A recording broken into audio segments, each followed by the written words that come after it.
Hello, this is Kamlesh Ahuja. Ahuja sir की chemistry class.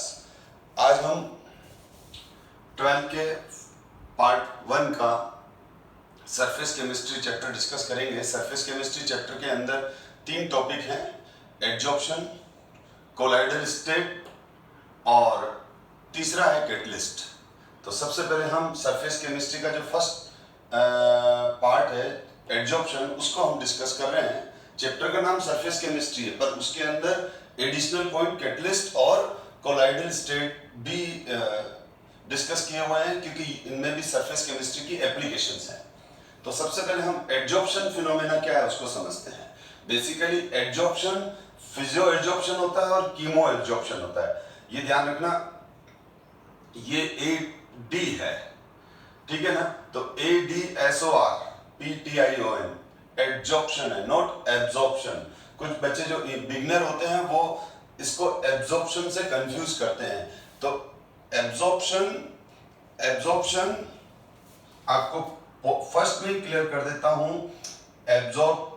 Absorption and adsorption, these are 2 different terms, जिसके बारे में अभी अपन थोड़ी देर में इन दोनों के बीच में डिफरेंस भी देखेंगे। तो हम डिस्कस कर रहे हैं अभी adsorption. Adsorption is the surface phenomena. हम डिस्कस कर रहे हैं adsorption. Adsorption is a surface phenomena. Basically adsorption surface phenomena है। आप एडजॉर्प्शन से अच्छे से वाकिफ हैं बेटा। एडजॉर्प्शन आपके एवरीडे लाइफ में रोज आप इधर उधर एडजॉर्प्शन के काफी सारे एग्जाम्पल आप देखते हैं, फेस करते हैं। मैं आपको एक सिंपल सा एग्जाम्पल दे रहा हूं बेटा, मैं आपको एक सिंपल सा एग्जाम्पल दे रहा हूं। आप फ्रिज के अंदर जो सॉफ्ट ड्रिंक की बोतल पड़ी हुई है, फ्रिज के अंदर जो सॉफ्ट ड्रिंक की बोतल पड़ी हुई है, उस सॉफ्ट कोका कोला की, मिरिंडा की, जिसका भी हो बेटा, थम्स अप की, उस बोतल को आप बाहर निकाल लो। उस बोतल को बाहर निकालकर और एक ड्राई क्लॉथ ले लो, उस ड्राई क्लॉथ से उसको अच्छे से वाइप आउट कर लो, यानी उसको अच्छे से साफ कर लिया, बिल्कुल उसको ड्राई कर दो इस तरह से। कोल्ड ड्रिंक की बोतल है बेटा, सॉफ्ट ड्रिंक की फ्रीजर से निकालिए, तो जो अंदर का टेम्परेचर है कोल्ड ड्रिंक का, वो हो सकता है 2, 4, 5 डिग्री हो, और बाहर का टेम्परेचर तो ज्यादा है। तो आपने क्या किया, उस कोल्ड ड्रिंक की बोतल को फ्रीजर से निकाल के या फ्रिज से निकाल के अच्छे से इस तरह से साफ कर दिया। साफ करके और वापस आप टेबल पे रख दो। विद इन 10 मिनट आप क्या ऑब्जर्व करेंगे कि ये जो सॉफ्ट ड्रिंक की जो आउटर लेयर है, जो उसका आउटर सरफेस है, जो बोतल के चारों तरफ, या वापस आपको वाटर लेयर डिपॉजिट मिलेगी, यानी वो वापस गीली हो जाएगी। आपने क्या किया, आपको बहुत बार जो बच्चे होते हैं उनको बड़ा आश्चर्य होता है कि मैंने तो बिल्कुल सूखी रखी थी, ड्राई कर लिया, फिर वापस ये गीली कैसे हो गई, पानी कहां से आ गया। तो वो वापस इसको ऐसे करो, फिर आप 5-10 मिनट बाद देखोगे तो वापस ये बोतल बाहर से क्या हो गई, गीली हो गई, इसके चारों तरफ वाटर ड्रॉपलेट्स बनने लग गई या वाटर की लेयर बनने लग गई। तो उसका रीजन ये है कि जो बोतल का सरफेस है, ये बोतल का सरफेस कूल है, ठंडा है। अब क्या होता है कि बोतल सरफेस तो एटमॉस्फेयर में पड़ी है, ठीक है, तो एटमॉस्फेयर की जो मॉइस्ट है, वेपर है, वो इसके सरफेस पर आकर कंडेंस हो रही है, वो इसके सरफेस पे आकर कंडेंस हो रही है। जो बोतल पड़ी है एटमॉस्फेयर में, आपने जो टेबल पे रख रखी है, तो वो एक उसके चारों तरफ जितनी भी मॉइस्ट है, वो मॉइस्ट उस सरफेस की ओर अट्रैक्ट हुई और अट्रैक्ट होकर उस पर कंडेंस हो गई और वाटर की लेयर बन गई। This phenomena is called adsorption. सबसे बेस्ट एग्जांपल दिया। अनदर बेस्ट एग्जांपल, आप विंटर सीजन के अंदर जब अर्ली इन द मॉर्निंग सुबह 5 बजे 6 बजे अगर आप अपनी 2 व्हीलर बाइक हो, एक्टिवा हो, वो जब उसको यूज करते हैं या कहीं जाना है आपको, तो आप क्या देखते हैं, उसका सीट कवर गीला है, तो किसी ने पानी थोड़ी डाला बेटा। वो जो सीट कवर का जो सरफेस है, उस सरफेस पर क्या हुआ, जो एटमॉस्फेयर की मॉइस्ट है, वेपर है, वो उसके सरफेस पे आकर कंडेंस हो गई है, बैठ गई है, डिपॉजिट हो गई है। This is the another example of adsorption. Dew formation, leaves पर ओस का जमना, dew formation on leaf is a example of adsorption. तो ये एडजॉर्प्शन के बहुत सारे एग्जांपल हैं। एडजॉर्प्शन आप समझ जाएंगे तो आप देखेंगे कि हमारे सराउंडिंग बहुत जगह एडजॉर्प्शन हो रहा है। और अब आपको यह भी क्लियर हो गया कि क्या उस वाटर बोतल पर, क्या सीट कवर पर, क्या लीफ के सरफेस पर वाटर ने कोई केमिकल बॉन्ड बनाया? नहीं बनाया, कोई केमिकल बॉन्ड नहीं बनाया, न तो आयनिक बॉन्ड बनाया, न कोवेलेंट बॉन्ड बनाया। हुआ क्या, वो कंडेंस होके उसके सरफेस से चिपक गई, फिजिकल फोर्सेस से चिपकी, फिजिकल फोर्सेस से वो अट्रैक्ट हुई है। सरफेस और वाटर ड्रॉप्स के बीच में, सरफेस जो कोल्ड ड्रिंक की बोतल है, कोल्ड ड्रिंक की बोतल के चारों तरफ जो वाटर लेयर बनी, सीट कवर पे जो वाटर लेयर बनी, तो ये जो सरफेस है, सीट कवर सरफेस हो गया, वाटर बोतल के चारों तरफ का जो एरिया है वो सरफेस हो गया। अब इस पर आकर वाटर कंडेंस हुआ, तो कौन से फोर्स से? Van der Waals force.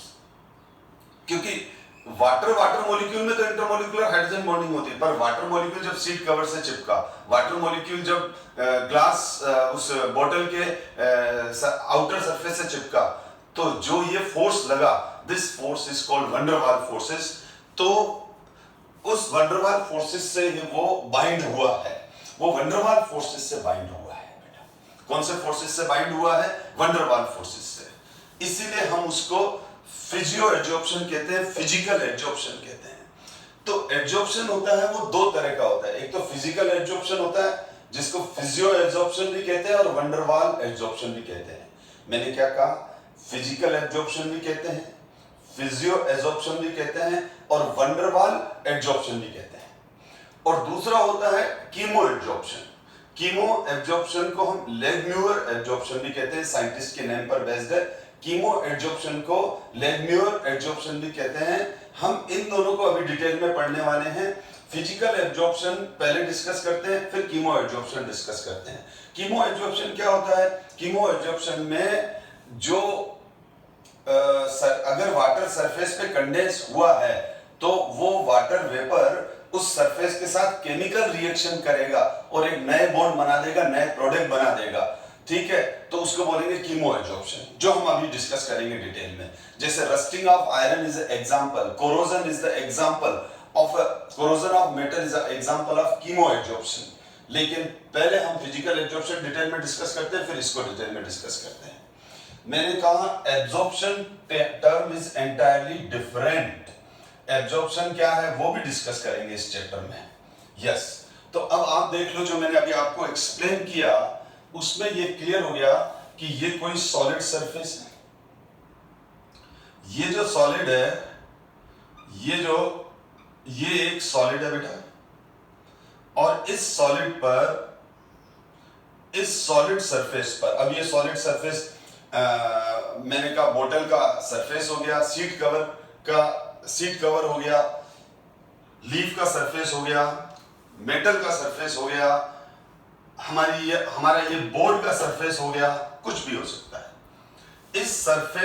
इस सॉलिड का जो ऊपर का सरफेस है, अपर सरफेस जो है, इस अपर सरफेस पर क्या होता है? अब इस अपर सरफेस के ऊपर ये गैस और वेपर होगी। जरूरी नहीं है कि वाटर वेपर ही कंडेंस हो, अमोनिया गैस भी कंडेंस हो सकती है, HCl गैस भी कंडेंस हो सकती है, N2B, O2B, H2B, ठीक है? लेकिन वो हम स्टार्ट करते हैं तो कॉमन एग्जांपल से स्टार्ट करते हैं ताकि वो चीज आपको अच्छे से समझ में आए। तो आप ध्यान दो बेटा, तो ये क्या होता है?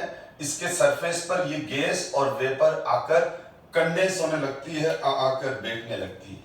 जब इस पर ये आकर बैठने लगती है तो ये बैठती गई, तो ये बन गई वाटर लेयर्स। और अब इसके इसके इनके और इनके बीच में कोई केमिकल बॉन्ड नहीं है। दिस इज ओनली, ये केवल क्या है, ये केवल वंडरवाल फोर्स है, ठीक है। तो किसी भी सॉलिड सरफेस पर, किसी गैस और वेपर का, किसी भी सॉलिड सरफेस पर, किसी भी सॉलिड सरफेस पर कोई गैस या वेपर आकर, किसी भी सॉलिड सरफेस पर कोई गैस या वेपर आकर कंडेंस हो जाए, या मैं ये बोलूं कि ये सॉलिड सरफेस, मैं उल्टा भी बोल सकता हूं कि सॉलिड सरफेस क्या कर रहा है, सॉलिड सरफेस के जस्ट अबाउ जो वेपर और गैस है उसको वो अपनी तरफ खींच रहा है। दो तरीका है ना, आप मेरे पास चल के आओ खुद, और दूसरा मैं आपको अट्रैक्ट करूं और फिर आप मेरे पास आओ। बात तो एक ही है, आप मेरे पास चल के आ रहे हो मतलब मैं आपको अट्रैक्ट कर रहा हूं इसलिए आप मेरे पास चल के आ रहे हो। मैं दूसरा ये भी तो मतलब ठीक है, यही वाली बात हो गई कि आप मेरे पास चल के आ रहे हो, या यूं बोलूं मैं आपको अट्रैक्ट कर रहा हूं इसलिए आप चल के आ रहे हो। तो बुक में क्या लिखा हुआ है, बुक में ये लिखा हुआ है कि ये सॉलिड सरफेस के जो मॉलिक्यूल्स हैं, सॉलिड सरफेस के जो मॉलिक्यूल्स हैं, यानी ये कोई भी सॉलिड है, ये कोई भी सॉलिड है और इसका ये सरफेस है, इसका ये क्या है बेटा, ये सरफेस है, अपर सरफेस, ठीक है। तो ये अपर सरफेस जो है, ये अपर सरफेस जो है, ठीक है ना, ये सरफेस के मॉलिक्यूल, ये सरफेस क्या कर रहा है, ये सरफेस ये कर रहा है कि ऊपर जो गैस और मॉलिक्यूल्स है उनको अपनी तरफ खींच रहा है, आ जाओ मेरे ऊपर, आ जाओ मेरे पास, आ जाओ मेरे पास, बुला रहा है एक तरह से। जैसे सब्जी मंडी के अंदर जो सब्जी बेचने वाले होते हैं वो अपन को कैसे अट्रैक्ट करते हैं, अपन को बुलाते हैं, उस तरह से सॉलिड के सरफेस के मॉलिक्यूल्स, ठीक है ना, इनके ऊपर ये जो मॉलिक्यूल्स हैं गैस और वेपर के, उनको वो बुलाते हैं, आओ मेरे ऊपर बैठो, आओ मेरे ऊपर बैठो, ठीक है। क्यों करते हैं ये रीजन बताऊंगा, ये तो कॉज तो डिस्कस कर रहे हैं, मैं तो जस्ट एक बार डिस्कस कर रहा हूं, आपको बात समझ में आए तो ये आके यहां बैठते हैं। This phenomena is called adsorption, this phenomena is called adsorption. तो इस फिनोमेना को हम क्या बोलते हैं बेटा, एडजॉर्प्शन कहते हैं। अब एडजॉर्प्शन, ये फिजिकल एडजॉर्प्शन है, इसीलिए है क्योंकि इस सॉलिड सरफेस और इस गैस मॉलिक्यूल या वेपर मॉलिक्यूल जो कंडेंस हो गए, इनके बीच में कोई केमिकल बॉन्ड नहीं, कोई केमिकल रिएक्शन नहीं है, ठीक है। बेस्ट एग्जांपल दे चुका हूं। अब हम आगे बढ़ते हैं बेटा। तो एडजॉर्प्शन का डेफिनेशन ये है, फिनोमेना ऑफ अक्यूमुलेशन, ये रहा अक्यूमुलेशन हुआ, ये रहा, ठीक है, of molecule eight the surface of solid, ठीक है। ये देख लो बेटा, ये की ये चीज हो रही है यहां पर, ये की ये चीज यहां हो रही है। तो phenomena of accumulation of molecule eight the surface of a solid which result into a higher concentration at the surface। अब यहां पर तो है लो कंसंट्रेशन, इस गैस और वेपर की कंसंट्रेशन कम है, मॉलिक्यूल दूर दूर है। देखो कंसंट्रेशन का फॉर्मूला क्या होता है, C इक्वल्स टू N/V। अगर वॉल्यूम ज्यादा है तो कंसंट्रेशन कम है, तो ये वॉल्यूम ज्यादा है क्योंकि मॉलिक्यूल बिखरे हुए दूर दूर है, तो यहां तो कंसंट्रेशन कम है, यहां लेस कंसंट्रेशन है। यहां पर क्या है बेटा, यहां पर है लेस कंसंट्रेशन, यहां पर है क्या है, लेस कंसंट्रेशन, ऊपर ये लेस कंसंट्रेशन है, और यहां पर क्या हो गया, इन्हीं का मोर कंसंट्रेशन हो गया। तो क्या हुआ, देखो वापस रीड कर रहा हूं यहां से यहां तक। Phenomena of accumulation of molecules at the surface of a solid which results into a higher concentration at the surface than in the bulk. हाँ, बल्क के बारे में अभी डिस्कस कर रहा हूं। बल्क का मतलब अंदर, ठीक है, अंदर ऊपर भी लेस कंसंट्रेशन है और बल्क के अंदर तो ये जाता ही नहीं। बल्क का मतलब होता है अंदर जाना, बल्क का मतलब क्या होता है, अंदर जाना, बल्क इसको बोलते हैं, इसको। तो यहां पर कहने का मतलब अगर ये सरफेस है बेटा, ठीक है, तो ये इसका बल्क है, ठीक है। ये जो है, ये वाला जो अंदर वाला एरिया है ना, दिस इज कॉल्ड बल्क, ये वाला नीचे। तो ये बोल रहा है कि अंदर नहीं जाएगा, ये अंदर है, ठीक है ना, कि वो बारिश आई तो बारिश का पानी छत पे ही रह गया, हमारे रूम में नहीं आया, तो हमारे रूम में वाटर का कंसंट्रेशन कम है, छत के ऊपर जो ऊपर रूफ है उस पर ज्यादा है। तो बल्क का मतलब अंदर से होता है, तो अंदर भी इसकी कंसंट्रेशन क्या होती है, लेस होती है, और ऊपर भी लेस होती है, दोनों बात सही है, ठीक है।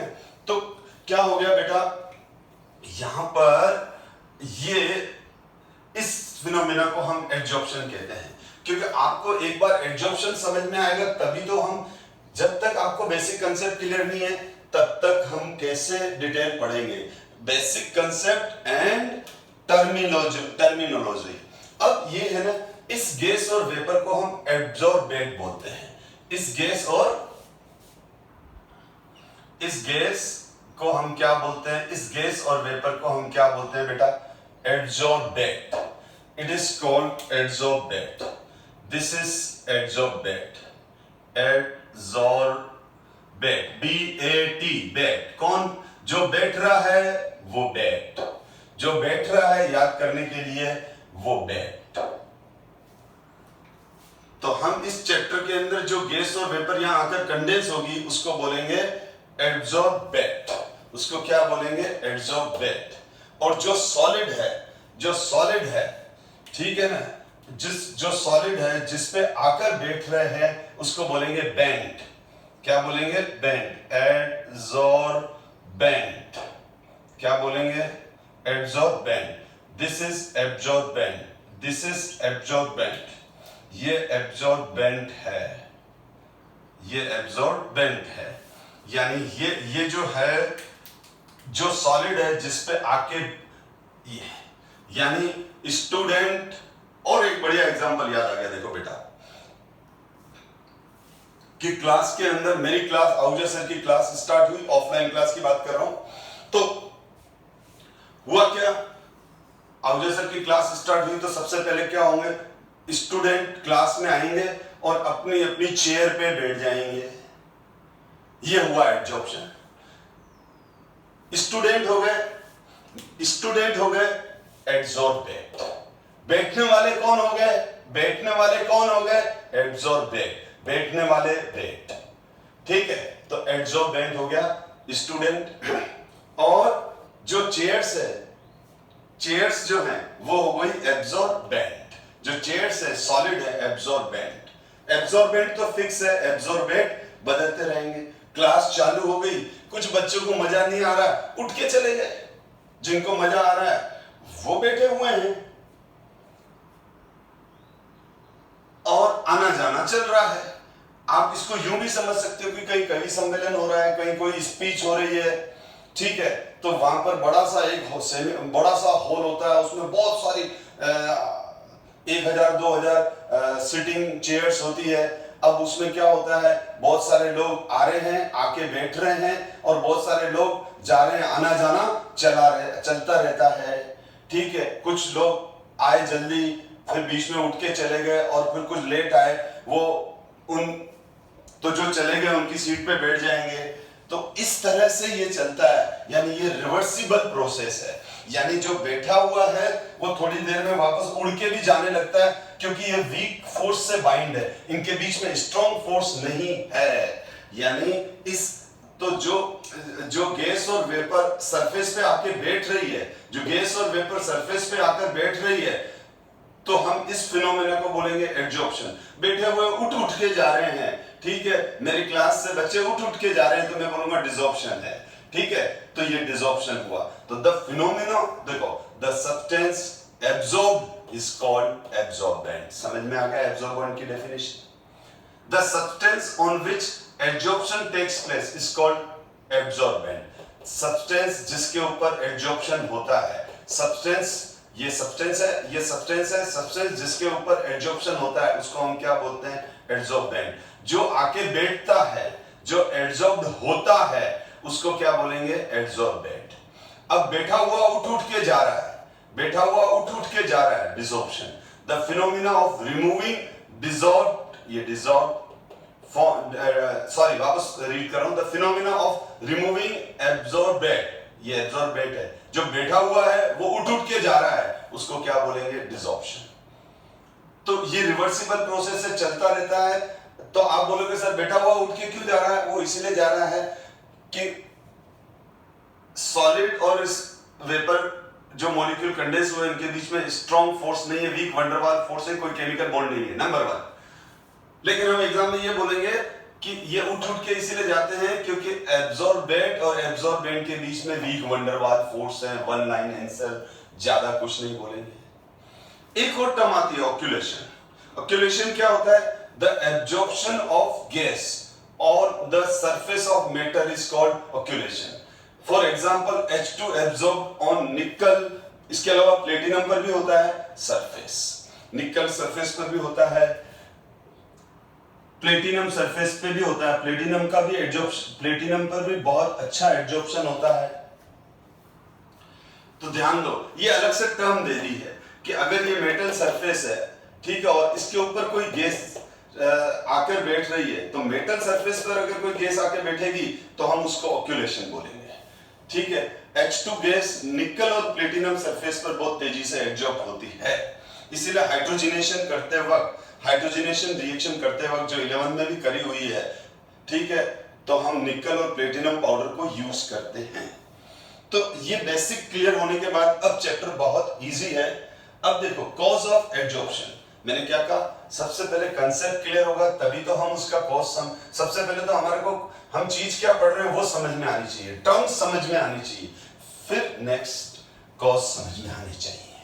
कॉज ये है कि यहां पर ये अपर सरफेस एरिया पर, ये जो अपर सरफेस एरिया पर आके क्यों बैठ रहे हैं। मैंने अभी क्या बोला, मैंने कहा ना जैसे हम सब्जी मार्केट में जाते हैं तो कैसे सब्जी वाले हमको बुलाते हैं, तो वही लैंग्वेज मैंने यहाँ यूज की कि सॉलिड सरफेस के मॉलिक्यूल्स जो हैं उनके जस्ट अबाउ जो गैस और वेपर के मॉलिक्यूल उनको बुलाते हैं, आओ आओ हमारे ऊपर बैठो आके।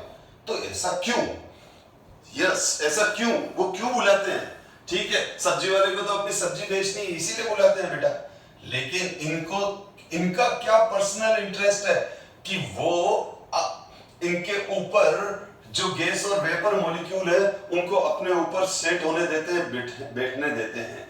तो होता क्या है बेटा, आप देखो कोई भी सॉलिड है तो ये सॉलिड है, मैं यहाँ एक्सप्लेन कर रहा हूं, सपोज करो ये सॉलिड, ठीक। अब जब ये सॉलिड है तो यहां पर इन सॉलिड के दो मॉलिक्यूल्स, सॉलिड के जो कंस्टिट्यूएंट पार्टिकल्स हैं उनको दो पोर्शन में डिवाइड कर रहा हूं मैं, दो पोर्शन में डिवाइड कर रहा हूं, एक तो सरफेस वाले, एक तो सरफेस वाले जिनको रेड शेड कर दी, जिनको रेड शेड कर दी वो हो गए सरफेस वाले, सरफेस वालों, और जिन पे रेड शेड नहीं है वो हो गए बल्क, समझ में आ गया, अंदर वाले। तो ये तो हो गए बल्क वाले, ये हो गए बल्क वाले, ये हो गए सरफेस वाले। अब अगर मैं ये मान के चलूं कि जस्ट 2D में समझा रहा हूं इसलिए मैं 2D के हिसाब से बता रहा हूं, हमारा एम समझना है। मैं ये बोल रहा हूं ये जो कंस्टिट्यूएंट पार्टिकल है इसकी वैलेंसी 4 है, इसकी वैलेंसी कितनी है, 4 है। तो ये देखो बेटा, ये जो बल्क वाला है इसकी 4 वैलेंसी है, तो एक वैलेंसी यहां से, ठीक है, एक वैलेंसी यहां से, एक वैलेंसी यहां से और एक वैलेंसी यहां से, पूरी हो गई। यानी इसकी 4 वैलेंसी है, इसकी 4 वैलेंसी है, ये अपनी 4 वैलेंसी सेटिस्फाई करके बैठा है। सपोज करो ये डायमंड है तो डायमंड का ये कार्बन है, एक एग्जांपल दे रहा हूं समझाने के लिए, डायमंड ऐसा नहीं होता है, ठीक है, कभी कभी हमको रिसेम्बलेंस के लिए समझने के लिए एग्जांपल लेना पड़ता है। डायमंड है तो कार्बन है, तो ये कार्बन है तो इस कार्बन की वैलेंसी कितनी होगी, 4, तो 1 2 3 4, ये कार्बन खुश है, ये बोल रहा है मेरी वैलेंसी 4 है और 4 ही मेरी सेटिस्फाइड है, यानी ये खुश है, इस पे बैलेंस फोर्स है, इसकी एनर्जी कम है। क्यों है इसकी एनर्जी कम, इसकी एनर्जी इसीलिए कम है कि इसकी वैलेंसी चारों पूरी है, ये इसके चारों तरफ बराबर फोर्स है, ये सेटिस्फाइड है, स्टेबल है। लेकिन आप इस सरफेस के मॉलिक्यूल को देखो तो इसकी वैलेंसी 3 ही पूरी है। अगर मैं किसी भी सरफेस को देखूं, अगर मैं इस सरफेस को देखूं तो इसकी वैलेंसी कितनी कंप्लीट हो रही है, एक यहां से बॉन्ड बनाया हुआ, एक यहां से, एक यहां से, तो ये इसकी वैलेंसी 4 है, 4 ही पूरी है, इसकी वैलेंसी 4 है और एक वैलेंसी इनकम्प्लीट है, इनकम्प्लीट है, ये वाली वैलेंसी इनकम्प्लीट है।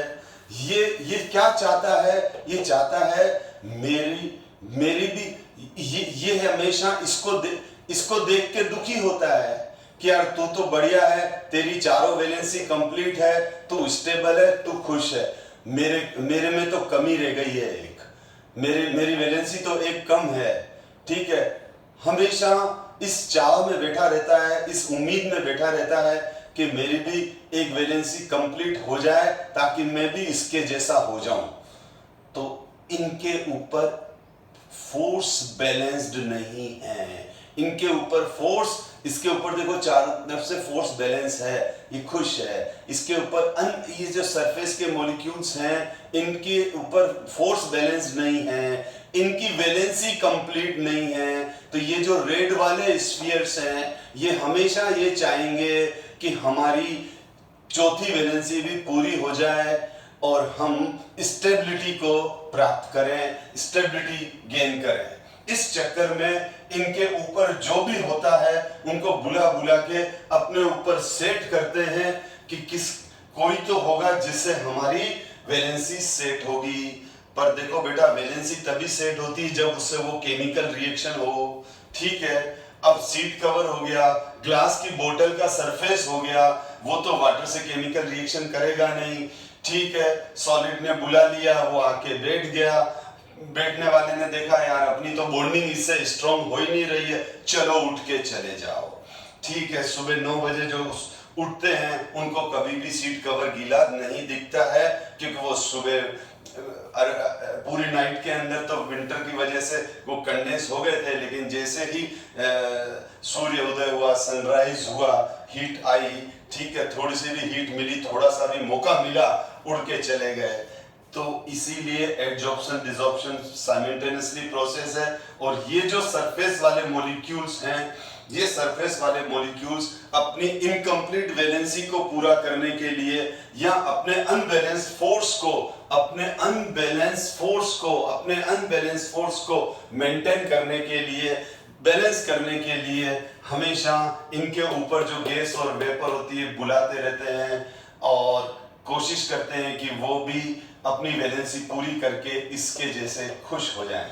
तो इनकी एनर्जी सरफेस वालों की ज्यादा, क्योंकि वैलेंसी इनकम्प्लीट, फोर्स इम्बैलेंस। तो ये अच्छा, एक बात और क्लियर कर दूं जो मेरे डिस्कशन में अभी नहीं आया, तो कॉज तो क्लियर हो गया। अच्छा, अब देखो, बाद में हम रीड करते हैं इसको। अब है ना सरफेस, मैंने क्या, अब आपको क्लियर हो गया कि हम इस चैप्टर को सरफेस केमिस्ट्री क्यों कह रहे हैं, क्योंकि ये यहाँ पर ये सब चीजें सॉलिड के सरफेस पर हो रही है। ये सब चीजें किस पे हो रही है बेटा? सॉलिड के सरफेस पर हो रही है, इसीलिए सरफेस केमिस्ट्री। ठीक है ना? अब सरफेस किसका होता है? सॉलिड का होता है? यस होता है। लिक्विड का होता है? होता है। किसी भी सागर में जाओ, फतेह सागर को देखो, किसी भी लेक को देखो, तो ऊपर वाला पानी क्या है? उस लिक्विड का, उस वाटर का सरफेस है। तो गैस का सरफेस नहीं होता है, ये हमेशा ध्यान रखना। तो सरफेस किसका होता है? सॉलिड का होता है? यस। लिक्विड का होता है? यस। गैस का होता है? नहीं। तो बताओ, एडजॉर्प्शन फिनोमेना में एब्जॉर्बेंट क्या हो सकते हैं? जिनके सरफेस हो। एब्जॉर्बेंट कौन हो सकते हैं? जिनके सरफेस हो। एब्जॉर्बेंट कौन होंगे? जिनके सरफेस हो। तो अभी तक के डिस्कशन में आपको ये लग रहा था कि एडजॉर्प्शन फिनोमेना ऐसा है जो सॉलिड सरफेस पे होता है। नहीं, सॉलिड सरफेस के साथ साथ वो लिक्विड सरफेस पे भी हो सकता है। यानी सॉलिड और लिक्विड सरफेस की प्रॉपर्टी है एडजॉर्प्शन। और गैस का सरफेस होता ही नहीं है। तो जब गैस का सरफेस होता ही नहीं है तो गैस कभी भी एब्जॉर्बेंट की तरह बिहेव नहीं करेगी। गैस हमेशा एब्जॉर्बेंट होगी। तो और वो लिक्विड सरफेस पे भी होती है। ठीक है, मैं एडजॉर्प्शन इन लिक्विड ये भी मैं डिस्कस करने वाला हूं आगे। चैप्टर तो अभी स्टार्ट हुआ है। तो अनबैलेंस फोर्स ऑफ अट्रैक्शन और free valency which is present at the solid or liquid surface. Well clear हो गया बेटा, वेल क्लियर हो गया। यही चीज तो मैंने समझाई अभी, यही पॉइंट तो मैंने समझा है, ठीक है, कि unbalanced force of attraction or free valencies which is present at the solid or liquid surface have the property to attract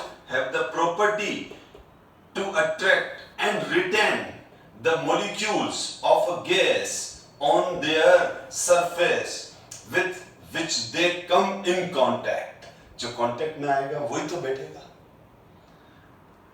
ठीक है। आप किसी सब्जी मार्केट में गए तो जिन सब्जी वालों की नजर आपसे पड़ेगी और आपकी नजर उस पर पड़ेगी, तभी तो वो आपको बुलाएगा। कांटेक्ट में आना जरूरी। तो ये हो गया कॉज।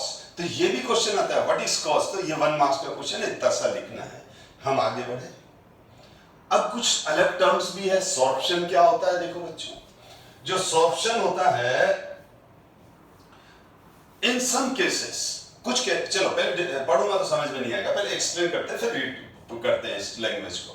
एक्चुअल में सॉर्प्शन का मतलब होता है कि देखो, मैं एक बात क्लियर कर दूं, सॉर्प्शन पढ़ाने से पहले मैं एब्जॉर्प्शन टर्म क्लियर कर दूं। एब्जॉर्प्शन सरफेस फिनोमेना नहीं है। एब्जॉर्प्शन तो बल्क फिनोमेना है। मैंने अभी क्या कहा? बल्क। ये रहा बल्क, अंदर तक चला जाएगा। जैसे मेरे पास ये क्लॉथ है, इस क्लॉथ के सरफेस पे मैंने वाटर स्प्रे कर दिया।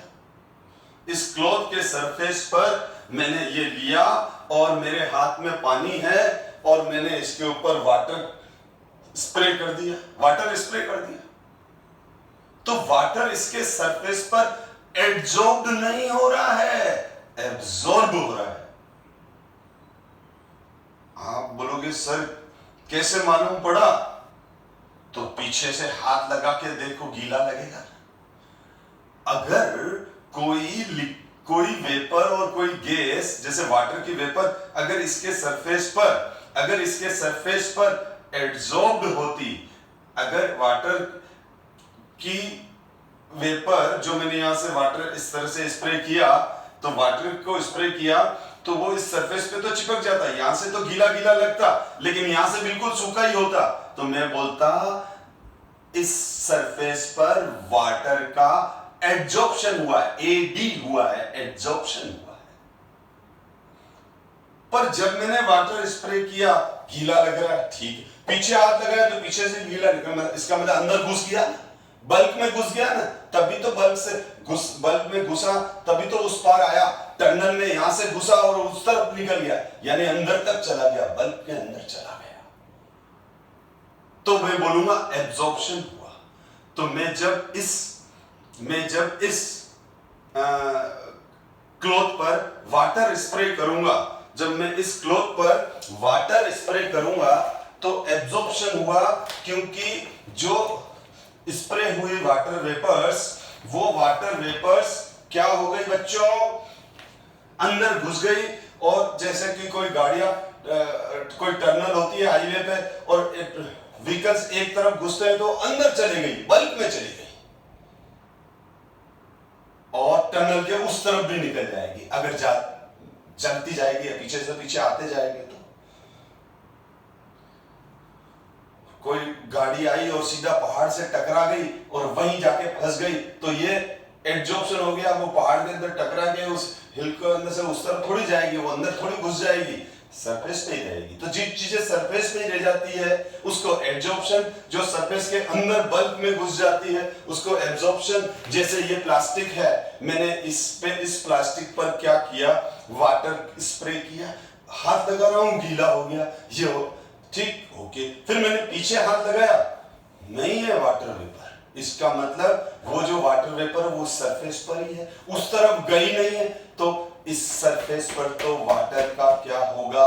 इस सरफेस पर वाटर वेपर का एडी, एब्जॉर्प्शन होगा, जबकि क्लॉथ पर एब्जॉर्प्शन होगा। तो आई थिंक एब्जॉर्प्शन और एड्जॉर्प्शन दोनों कंसेप्ट समझ में आ गए।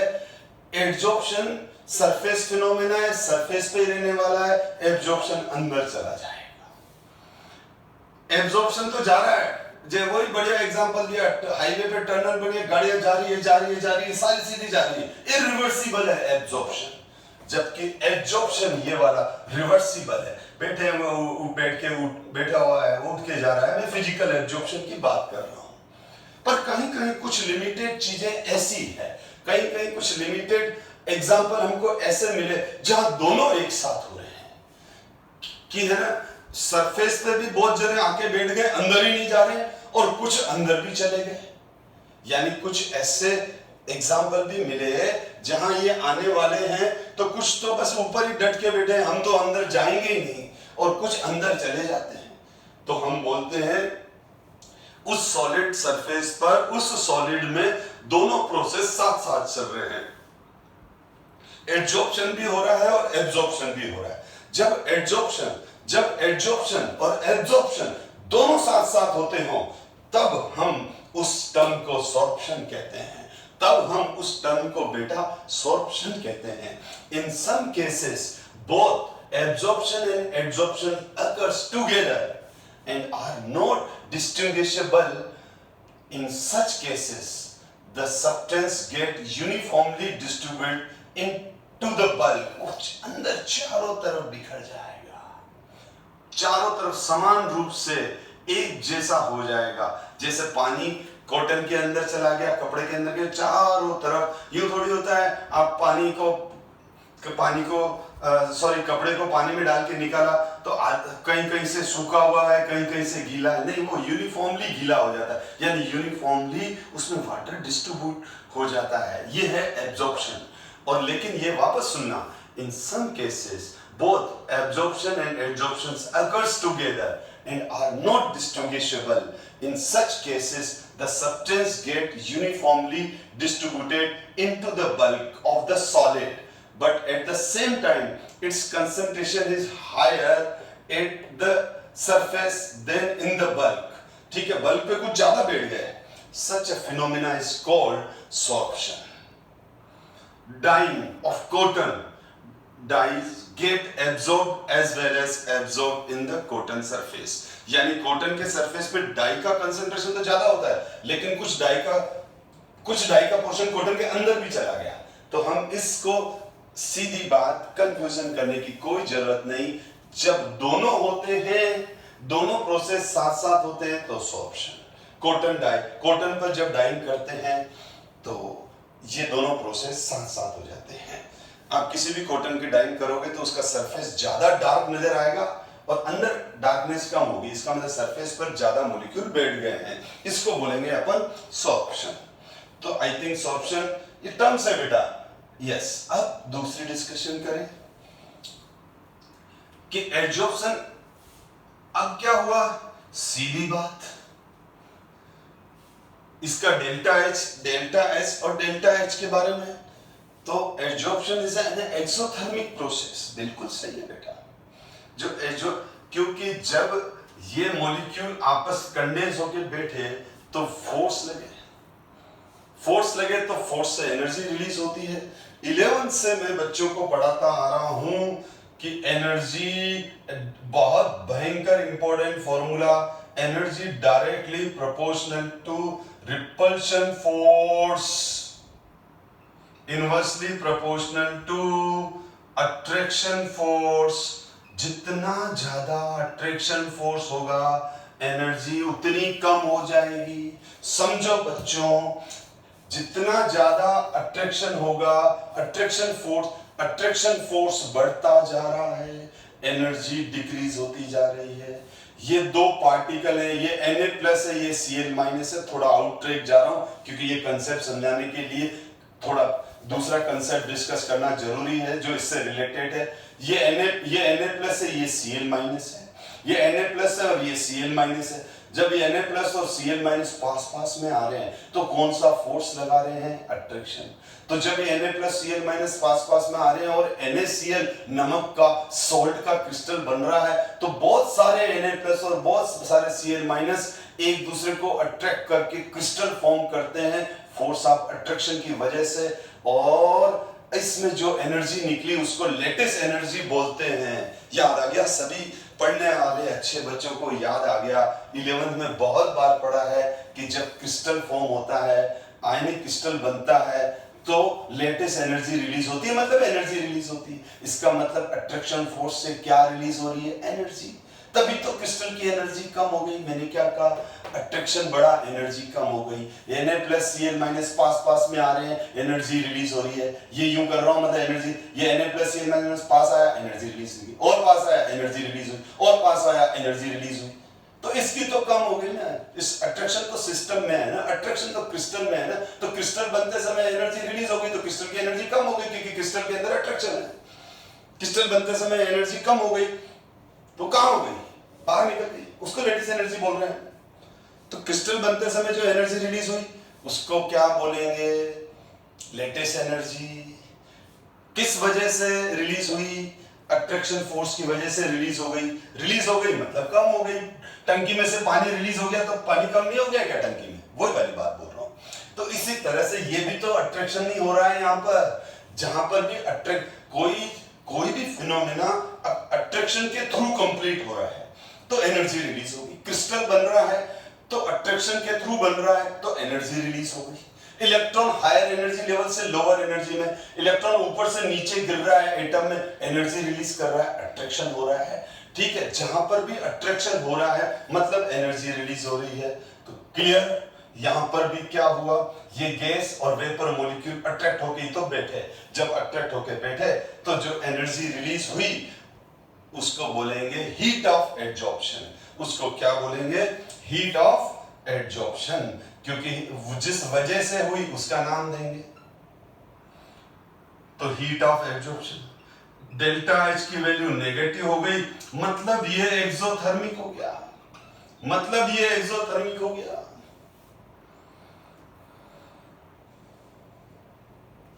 क्योंकि डेल्टा एच की value negative, exothermic. Delta H की value positive, endothermic. Enthalpy change है बेटा। नंबर 1 समझ में आ गया। एक्सोथर्मिक मतलब डेल्टा एच नेगेटिव।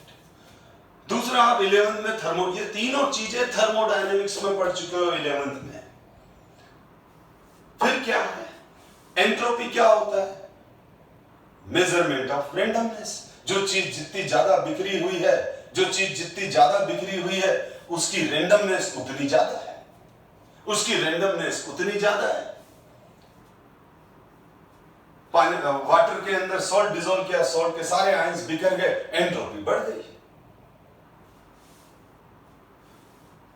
कोई चीज बिखर गई, एंट्रोपी बढ़ गई। सॉलिड को हीट किया, लिक्विड में कन्वर्ट हुआ, एंट्रोपी बढ़ गई। लिक्विड को और हीट किया, वेपर में बदल गया, गैस में बदल गया, एंट्रोपी ज्यादा है। सबसे ज्यादा एंट्रोपी किसकी होती है? गैस की। जो चीजें जितनी ज्यादा व्यवस्थित है, अरेंज है, हम बोलेंगे उसकी एंट्रोपी उतनी कम है। तो यहां पर क्या हो रहा है? गैस और वेपर कंडेंस होकर लिक्विड में कन्वर्ट हो रहे हैं। तो जब हम यहां से यहां आ रहे हैं, एड्जॉर्प्शन में आ रहे हैं, तो एंट्रोपी डिक्रीज हो रही है। जो चीजें बिखरी हुई है वो यहां जम गई। जितनी चीजें आपकी चीजें बिखरी हुई है, आपके बाल बिखरे हुए, मैं बोलूंगा आपके बालों की एंट्रोपी ज्यादा है। आपने बाल बना लिए, ठीक है ना, क्योंकि कोचिंग पे आते हो तो मैं ऊपर से तो देखता ही हूँ बच्चों। आप अपनी टू व्हीलर रोकते हो, टू व्हीलर रख के स्टैंड लगाते हो, फिर सबसे पहले वो जो साइड ग्लास होता है उससे यूं करके अपना देखते हो मेरे बालों की एंट्रोपी कम हुई कि नहीं हुई। क्योंकि जब आप गाड़ी पे आ रहे थे तो आपके बालों की एंट्रोपी बढ़ गई थी, एयर हवा आ रही थी, बिखर गए।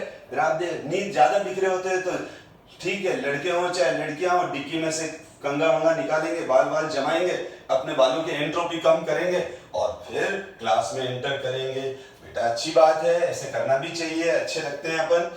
तो यहां पर भी क्या हो रहा है? ये वाटर मॉलिक्यूल्स जो हैं ये वाटर मॉलिक्यूल्स जो है, वेपर मॉलिक्यूल्स जो है, वो आगे कंडेंस हो रहे हैं या व्यवस्थित हो रहे हैं, अरेंज हो रहे हैं, तो एंट्रोपी कम हो रही है। तो एंट्रोपी कम होती है मतलब डेल एस नेगेटिव, तो it accompanied by decrease in entropy of the system। ठीक है, यानी del S equals to negative, del S equals to negative, del S negative मतलब एंट्रोपी का कम होना। देखो अब मैं इतना यूं तो है नहीं कि बैठ के अभी इस चैप्टर में थर्मोडायनेमिक्स डिस्कस करूंगा, फिर भी मैं चीजें बता देता हूं। डेल्टा एस नेगेटिव मतलब एंट्रोपी डिक्रीज हुई बेटा, ठीक है। अगर कहीं डेल्टा एस पॉजिटिव हो तो हम बोलेंगे एंट्रोपी इंक्रीज हुई, ये ध्यान दो। अब हम 11 में एक चीज और पढ़ते थे, स्पॉन्टेनिटी, जो चीजें अपने आप हो जाए, जो चीजें अपने आप हो जाए उसको क्या कहते हैं हम, उसको हम कहते हैं स्पॉन्टेनियस प्रोसेस, ठीक है ना। क्लास के अंदर एंट्री नॉन स्पॉन्टेनियस है, बड़ी मुश्किल से स्टूडेंट आते हैं, आके बैठते हैं, और जब छुट्टी होती है स्कूल की या क्लास की, क्या तेजी से भागते हैं, कहने की जरूरत नहीं है कि भाई घर जाओ, ठीक है। ये हो गया स्पॉन्टेनियस प्रोसेस, ठीक है ना। तो डेल्टा जी अगर नेगेटिव है तो हम स्पॉन्टेनियस प्रोसेस कहते हैं। अगर डेल्टा जी की वैल्यू 0 है तो इक्विलिब्रियम है, डेल्टा जी की वैल्यू पॉजिटिव है तो नॉन स्पॉन्टेनियस है, ठीक है। तो डेफिनेटली स्पॉन्टेनियस हो रहा है, तो डेल्टा जी की वैल्यू नेगेटिव है, तो इस केस में डेल्टा जी की वैल्यू नेगेटिव है तभी तो ये स्पॉन्टेनियस होता है। डेल्टा जी की वैल्यू नेगेटिव क्यों है, देखो delta H minus T del S, ये फॉर्मूला होता है। अब डेल्टा एच की वैल्यू यहां क्या है, नेगेटिव है, टी डेल एस की वैल्यू भी क्या है, नेगेटिव है। देखो डेल एस की वैल्यू अगर नेगेटिव है तो टी डेल एस की भी वैल्यू नेगेटिव ही होगी, क्यों, क्योंकि टी की वैल्यू 0 भी नहीं होती है, 0 मतलब वो भी हाइपोथेटिकल है, क्योंकि टेम्परेचर जो होता है वो माइनस में नहीं होता है, केल्विन स्केल की बात कर रहा हूं, डिग्री सेंटीग्रेड की बात नहीं कर रहा हूं। मिनिमम टेम्परेचर कितना होता है, 0 केल्विन, जो कि माइनस 273.15 डिग्री सेंटीग्रेड होता है, जो भी थ्योरेटिकली पॉसिबल है लेकिन प्रैक्टिकली पॉसिबल नहीं है, क्योंकि इस 0 केल्विन टेम्परेचर पर मैटर का वॉल्यूम 0 हो जाता है, जो कि पॉसिबल ही नहीं है, चार्ल्स ने बताया था। एनीवे, तो यहां पर क्या हो जाता है, इनकी वैल्यूज इस तरह से होती है कि डेल्टा एच ज्यादा होता है टी डेल एस से, तो ओवरऑल डेल्टा जी की वैल्यू नेगेटिव आ जाती है। सीधी बात है, ज्यादा कंफ्यूज मत करो। ये हो गया, ओवरऑल क्या आ जाता है, इनकी जब हम वैल्यूज रखेंगे तो हमारे पास जो नेट रिजल्ट आएगा वो डेल्टा जी की वैल्यू नेगेटिव आती है, इसीलिए हम बोलते हैं गिब्स फ्री एनर्जी कंसेप्ट के हिसाब से भी ये स्पॉन्टेनियस है, क्योंकि फिजिकल एब्जॉर्प्शन का डेल्टा जी नेगेटिव आता है। तो ये हमने पूरा अच्छे से फिजिकल एब्जॉर्प्शन डिस्कस किया। अब हम आते हैं कीमो एब्जॉर्प्शन पर, ठीक है। रुको, पहले कीमो एब्जॉर्प्शन डिस्कस कर लेते हैं, फिर एब्जॉर्प्शन और एब्जॉर्प्शन के बारे में ज्यादा डिटेल डिस्कस करते हैं। तो कीमो एब्जॉर्प्शन क्या होता है, कीमो एब्जॉर्प्शन ये होता है बेटा, ध्यान दो, कीमो एब्जॉर्प्शन। अब मैं बात कर रहा हूं कीमो एब्जॉर्प्शन। कीमो एब्जॉर्प्शन जो है वो है इरिवर्सिबल।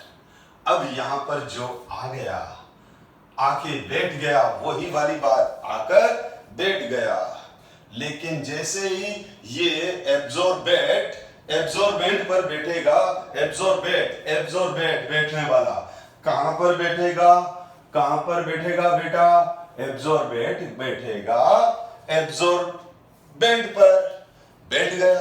बैठते ही केमिकल रिएक्शन स्टार्ट कर ली उसने।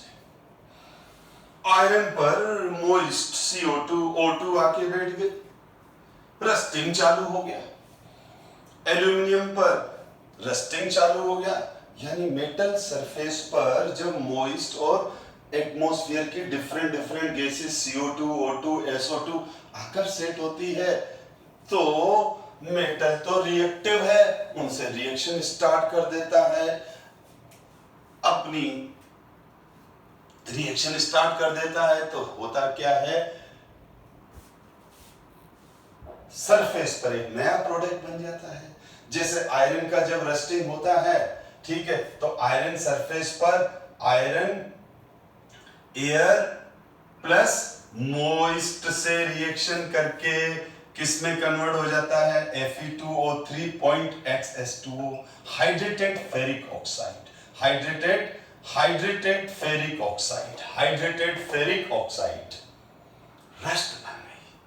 कहां ये आयरन था, कहां ये बदल गया, यानी सरफेस पर जो सॉलिड मॉलिक्यूल थे वो उनकी नेचर ही बदल जाती है, वो नए केमिकल में कन्वर्ट हो जाते हैं, Fe2O3.XS2O में कन्वर्ट हो गया।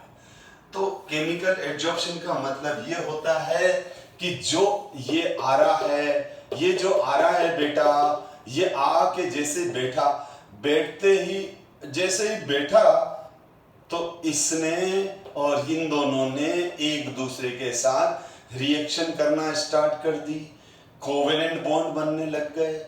हो सकता है आयनिक बॉन्ड बने, डिपेंड करता है दोनों कौन है उस हिसाब से। और अब ये वाटर नहीं रहेगा, O2 नहीं रहेगी, वो रिएक्ट करके एक नया प्रोडक्ट बना देगी। और एक पहले तो ऐसा ही है, रेडी है, थोड़ी देर बाद ये रिएक्ट करके कुछ धीरे धीरे और एक सरफेस प्रोडक्ट बन जाएगा। क्या बन जाएगा, सरफेस प्रोडक्ट बन जाएगा। क्या बन गया, क्या लिख दिया बेटा मैंने, सरफेस, एक मिनट स्पेलिंग से कर रहा हूं, तो क्या बन गया, सरफेस प्रोडक्ट बन गया। क्या बन गया बेटा, सरफेस प्रोडक्ट। एडजॉर्प्शन में सरफेस प्रोडक्ट नहीं बना था, ठीक है, हमारा सीट कवर ही रहा था, ग्लास की बोतल, कोल्ड ड्रिंक की बोतल है, वो बोतल ग्लास ही रहा था, बदला नहीं था। यहाँ सरफेस प्रोडक्ट, और एक बार सरफेस प्रोडक्ट बन गया तो एक तरह से उसके ऊपर कवरिंग हो गई, जैसे आप जैसे आपकी 12th का रिजल्ट आएगा और आपके पास मार्कशीट आएगी, आपके पास आधार कार्ड आया, आपके पास पैन कार्ड आया, इंपोर्टेंट डॉक्यूमेंट आया, आप क्या करते हो, फोटोस्टेट की शॉप पे जाते हो, फोटोस्टेट करवाते हो, नहीं, उसका लेमिनेशन कराते हो, ताकि आज से 20 साल बाद भी वो हमारा प्रिजर्व रहे, खराब नहीं हो, हवा पानी सबसे बचा हुआ रहे। जस्ट एग्जांपल दे रहा हूं, ठीक है, तो वही लेमिनेशन हो गया ना, तो एक चारों तरफ से कवरिंग हो गई, वो आधार कार्ड तो हमारा अंदर प्रिजर्व है। तो उसी तरह से जब कीमो एडजॉर्प्शन होता है तो उस सॉलिड सरफेस के चारों तरफ सरफेस प्रोडक्ट उसी तरह से बन जाता है जैसे लेमिनेटेड आधार कार्ड या आपकी मार्कशीट, यानी अंदर बल्ब बचा हुआ रहता है लेकिन चारों तरफ से वो कवर हो जाता है, सरफेस पे प्रोडक्ट बन जाता है और फिर आगे नहीं बनता है, आगे होता ही नहीं है। जैसे लेमिनेशन का एग्जांपल दिया तो इसीलिए इरिवर्सिबल हो गया, क्योंकि जो बन के चिपक गया वो चिपक गया लेमिनेशन की तरह। एक मिनट बेटा, कंफ्यूज मत करना, आप बोलोगे सर रस्टिंग तो कंटिन्यूअस होता है, वो इसीलिए होता है बेटा, ये पील ऑफ होता रहता है। आपने क्या किया, फोटोस्टेट की दुकान पे तो गए, लेमिनेशन करवाया नहीं, ठीक है, फोटोस्टेट करवा के आ गए और उसको एक सिंपल से कागज में या पॉलीथीन में डाल दिया, तो वो पॉलीथीन वापस निकल जाएगी। मतलब वो जो आयरन का जो रस्टिंग है वो इतना स्ट्रॉन्ग नहीं है, तो वो क्या होता है, उसके सरफेस से अपने आप जैसे ये इस तरह से उखड़ के गिर जाता है तो नया सरफेस आ जाता है, ठीक है। तो आयरन एक एक्सेप्शन है जहां हमारा आयरन इसीलिए खराब हो जाता है कि आयरन पे जो रस्ट बनती है वो पील ऑफ होती जाती है, मतलब उधड़ती जाती है, उखड़ती जाती है उसके सरफेस से, तो फिर नया सरफेस आ गया, इसलिए खराब होता है। जबकि एल्यूमिनियम का जो कोरोजन होता है, तो एल्यूमिनियम का कुछ कोरोजन होता है तो एल्यूमिनियम के सरफेस पर Al2O3 की लेयर बन जाती है, और Al2O3 की जो ये लेयर बन गई, ठीक है ना, ये बिल्कुल स्टिकिंग भी होती है और नॉन रिएक्टिव भी होती है। तो एक तरह से एल्यूमिनियम ऑब्जेक्ट क्या हो गया, लेमिनेटेड हो गया Al2O3 से।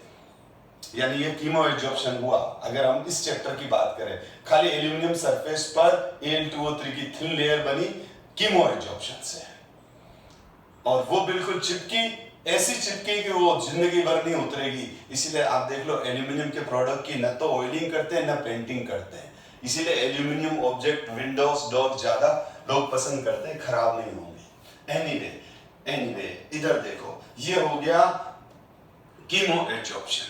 तो जो कीमो एड्जॉर्प्शन है बेटा, ये कीमो एड्जॉर्प्शन है, ये समझ में आ गया कि इसमें एब्जॉर्बेंट और एब्जॉर्बेंट के बीच में केमिकल रिएक्शन हो रहा है। केमिकल रिएक्शन हो गया नंबर 1, सरफेस प्रोडक्ट बन गया, उसने चारों तरफ से इसको कवर कर दिया नंबर 2। नंबर 3 इरिवर्सिबल है, और यहां पर केमिकल बॉन्ड बने, केमिकल बॉन्ड बनते हैं तो ये स्ट्रॉन्ग बॉन्ड बनते हैं, केमिकल बॉन्ड है तो ये स्ट्रॉन्ग बॉन्ड है, स्ट्रॉन्ग फोर्स ऑफ अट्रैक्शन है तो एनर्जी ज्यादा रिलीज होगी, तो हीट ऑफ एब्जॉर्प्शन ज्यादा होगा। क्यों होगा heat of absorption chemical absorption में? केमिकल एब्जॉर्प्शन में हीट ऑफ एब्जॉर्प्शन इसीलिए ज्यादा होता है क्योंकि यहाँ स्ट्रॉन्ग कोवलेंट और आयनिक बॉन्ड बनते हैं, strong attraction, force of attraction है, मजबूती से चिपक गया, ज्यादा एनर्जी रिलीज होगी।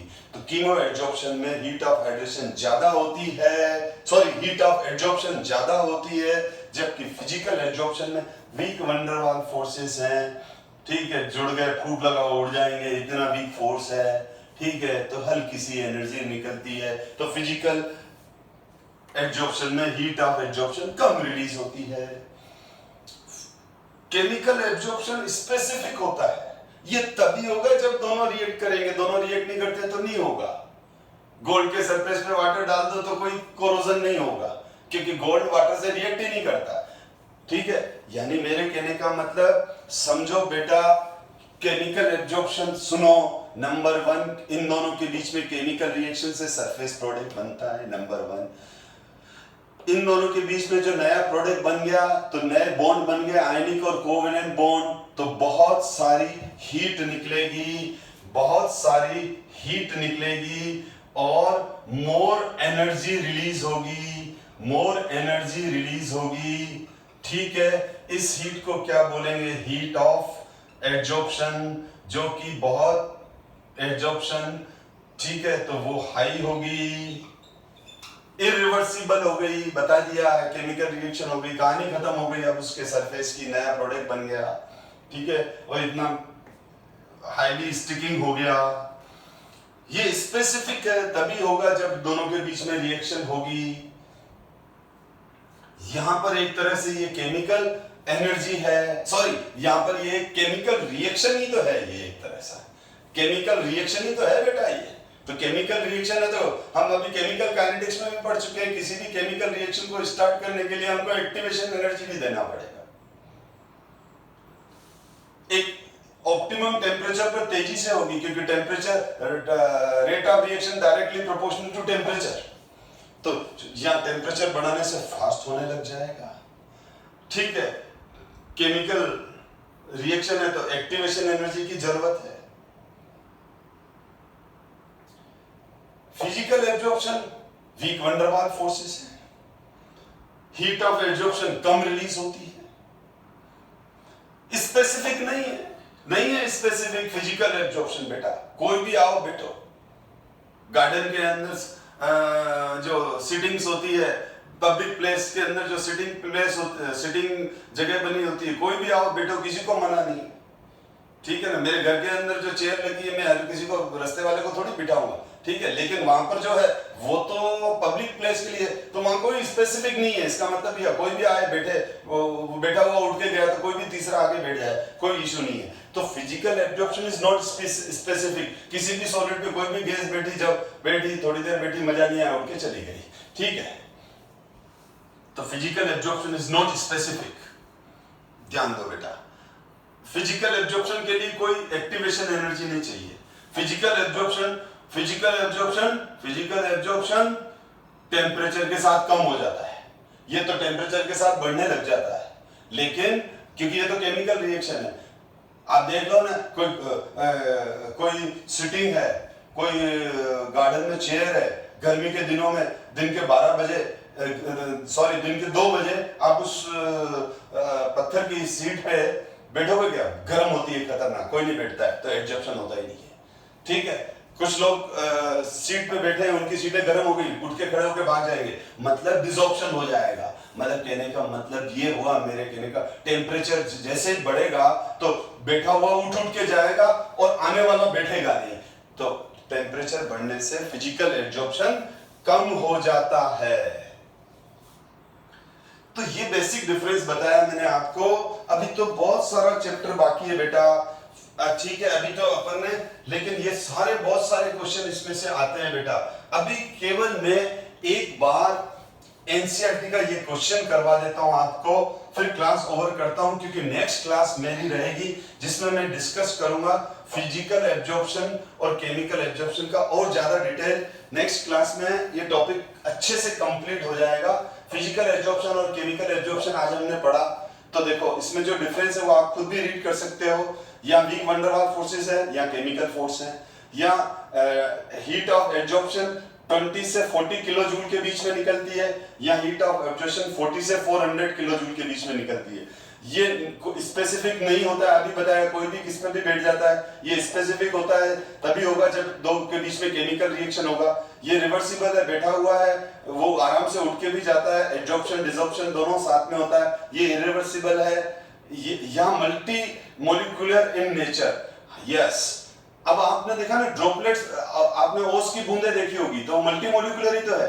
यानी जैसे एक सरफेस, मैं अब इसको डिस्कस करता हूं नेक्स्ट क्लास में और ज्यादा डिस्कशन में आ जाएगा ये पॉइंट मल्टी मोलिकुलर वाला, क्योंकि हमारे इसका एक थ्योरी भी पढ़ना है हमको कि है ना, एक लेयर बन गई, अब उस एक लेयर, जो फर्स्ट लेयर बन गई फिजिकल एब्जॉर्प्शन है, उसके ऊपर सेकंड बनेगी, सेकंड के ऊपर थर्ड बनेगी। यानी जैसे कॉम्प्लेक्स बनता है तो ग्राउंड फ्लोर के ऊपर फर्स्ट फ्लोर, फर्स्ट फ्लोर के ऊपर सेकंड फ्लोर, सेकंड फ्लोर के ऊपर थर्ड फ्लोर। यानी अब मैंने क्या कहा, उस लिक्विड की भी तो सरफेस है ना, मैंने क्या कहा, नया सरफेस बन गया, तो नए सरफेस पे वापस नए सिरे से एब्जॉर्प्शन चालू हो जाएगा। फिजिकल एब्जॉर्प्शन कंटीन्यूअस एक के ऊपर एक होता रहता है, जैसे कॉम्प्लेक्स में एक बिल्डिंग के ऊपर, एक फ्लोर के ऊपर दूसरा, दूसरे के ऊपर तीसरा। यहाँ तो एक लेयर बन गई, सरफेस प्रोडक्ट बन गया, ठीक है, बात ही खत्म हो गई। और ये फिजिकल एब्जॉर्प्शन में एक्टिवेशन एनर्जी नहीं चाहिए, ये तो बेटा फिजिकल है, ठीक है, और ये केमिकल है, और वहां एक्टिवेशन चाहिए। इंक्रीज इन प्रेशर, सही है। अगर आप किसी गैस पे प्रेशर लगा दोगे तो बैठने वाले जल्दी जल्दी बैठेंगे। बच्चे क्लास में, जैसे इंटरवल खत्म होती है बच्चे क्लास में जाते ही नहीं, इंटरवल जैसे ही खत्म होती है बच्चे क्लास में जाते ही नहीं। फिर फिजिकल एजुकेशन के टीचर या कुछ टीचर आपके ऊपर फोर्स डालते हैं, प्रेशर डालते हैं, चलो क्लास में जाओ, क्लास में जाओ, तो आप उस प्रेशर की वजह से क्लास में जाके एब्जॉर्ब हो जाते हो। तो प्रेशर बढ़ने से फिजिकल एब्जॉर्प्शन बढ़ेगा। लेकिन यहाँ प्रेशर का इतना कोई इफेक्ट नहीं है, क्योंकि वो तो केमिकल रिएक्शन है, केमिकल रिएक्शन जनरली प्रेशर से अफेक्टेड नहीं होती है, ठीक है ना। और physical absorption related to liquidification of gas, यानी फिजिकल एब्जॉर्प्शन, ये वाला पॉइंट हम नेक्स्ट क्लास में वापस डिस्कस करेंगे, लेकिन मैं अभी बता रहा हूं कि ये वाला, कि जो गैस जितना इजीली लिक्विडिफाई होगी वो सरफेस पे उतना जल्दी कंडेंस होगी। ऑब्वियसली कोई गैस बोले मेरे को तो, मैं तो लिक्विड होती, मैं तो लिक्विड में कन्वर्ट नहीं होगी, मैं तो लिक्विड में कन्वर्ट नहीं होना चाहती हूं, तो वो सरफेस पे कैसे कंडेंस होगी? नहीं होगी। तो ऐसे गैसेस जो लिक्विड में जल्दी से ऐसी गैसेस जो इजीली लिक्विडिफाई होती है वो किसी सरफेस पर इजीली कंडेंस होकर एब्जॉर्ब होगी। जो गैसें हार्डली लिक्विडिफाइड होती है, वो मना करती है मुझे लिक्विड में नहीं बदलना, तो वो सरफेस पर कंडेंस मुश्किल से होती है। इसका मतलब ये है। और लिक्विडिफिकेशन का कोई खास इफेक्ट किस पे नहीं है? केमिकल एब्जॉर्प्शन पर। खैर, हम आज वाली क्लास अभी यहीं ओवर करते हैं। नेक्स्ट क्लास में मैं आपको ये देखो, ये पॉइंट छोड़ दिया मैंने, एब्जॉर्प्शन और एब्जॉर्प्शन, ये देख ही लेते हैं। 2 मिनट का काम है बेटा, 2 मिनट का काम है, ठीक है। तो देखो एब्जॉर्प्शन क्या है, ये सरफेस फिनोमेना है, ये बल्क फिनोमेना है, यानी ये सरफेस के ऊपर ही होगा और ये अंदर चला जाएगा। कपड़े वाला एग्जांपल दिया था मैंने, ठीक है ना। और एब्जॉर्प्शन में क्या होता है, जो भी गैस है, वेपर है, वो सरफेस पर ही उसका कंसंट्रेशन ज्यादा होता है, अंदर बिल्कुल नहीं होता है। और यहाँ पर क्या होता है, सरफेस पर कंसंट्रेशन तो कम रहता है लेकिन अंदर बढ़ जाता है, यानी वो अंदर से ज्यादा गीला हो गया है, यानी या यू बोल सकते हो या यूनिफॉर्म कंसंट्रेशन होती है, यानी ये सरफेस प्रोडक्ट है, ये बल्क है। यहाँ पर सारा कंसंट्रेशन सरफेस पे रहेगा, यहाँ अंदर तक चला जाएगा और यूनिफॉर्म भी हो जाएगा, ये वापस वही सरफेस फिनोमेना हो गया, ठीक है ना। एब्जॉर्प्शन शुरू में तेजी से होता है, फिर धीरे धीरे कम होने लग जाता है, और एब्जॉर्प्शन यूनिफॉर्म रेट से चलता है। ये आप एक बार रीड कर लेना, नेक्स्ट क्लास में कुछ पॉइंट आज वाली क्लास के और ज्यादा डिटेल में क्लियर होंगे, क्योंकि कुछ थ्योरीज डिस्कस करेंगे।